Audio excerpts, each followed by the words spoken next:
Welcome everyone to Gamer Meld. For anyone who's been big into PC gaming hardware, or really any kind of hardware, you've seen benchmarks. They're what help us convey the power or ability of any given piece of hardware. They show us how capable something we're considering to buy just might be. Dictionary.com defines benchmarks when related to computers as an established point of reference against which computers or programs can be measured in tests comparing their performance, reliability, etc.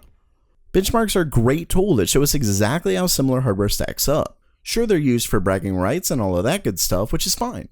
We all enjoy competition, but there's one thing benchmarks can do that isn't so great, and that's to manipulate. Don't get me wrong, this manipulation is almost always unintentional, and many times isn't the fault of the reviewer. Plus, it's not the fault of the benchmarks themselves. They're nothing but a set of data points usually represented in a graph. So what am I talking about exactly? Well, there's three ways I see benchmarks manipulating gamers and enthusiasts.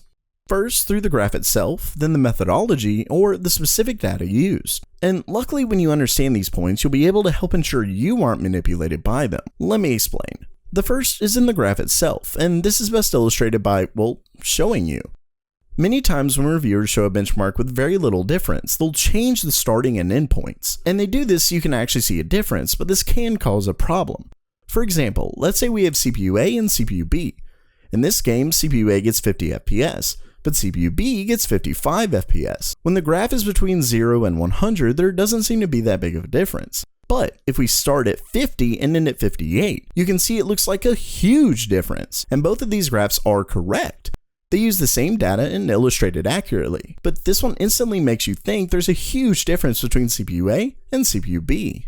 We can even take this one, which has CPU A winning by 50 FPS, but it looks like CPU A loses by much more in the last graph when the difference is only 5 FPS.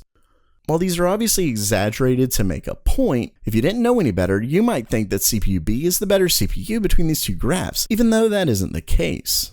The second way benchmarks can manipulate you is the methodology, and I don't mean someone necessarily used a poor methodology. For example, in benchmarks when testing the CPU in games, testers use the highest end GPU they can get, and that's actually a good thing because the GPU is usually the bottleneck long before your CPU, meaning the limiting factor of your build is almost always your GPU when you have a mid to even high end card, and that's the issue. If you don't have a good enough GPU, there won't be a difference. That's obviously not good for those wanting to know which one is better in that exact scenario, so a very powerful GPU is used. That just doesn't help you if you either don't have a high-end GPU or even play at, say, 4K settings.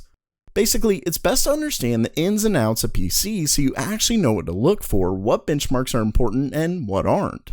The final way benchmarks can manipulate is based on the actual data shown, or basically selected data. Now, this is the one that's more or less done intentionally and is usually shown by the companies trying to sell their product. I don't want to give exact examples since nearly every company does it, and I don't want it to seem like I'm favoring one over the other. So as a non-specific example, let's say a GPU maker takes only the games that their GPU wins in and shows data points suggesting that their GPU is clearly superior.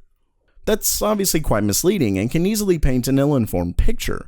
It's also not necessarily wrong because it does win in those games, it just doesn't show the games that it actually loses in.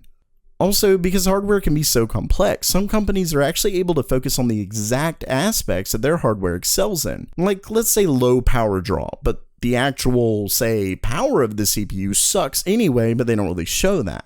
Really, there's tons of examples I can give, but hopefully I've shown that benchmarks, while a great tool to find the right hardware for you, isn't always as simple as many may think. So while that does it for today, if you liked the video, definitely don't forget to subscribe for more gaming hardware news and tips. And as always, have a great day.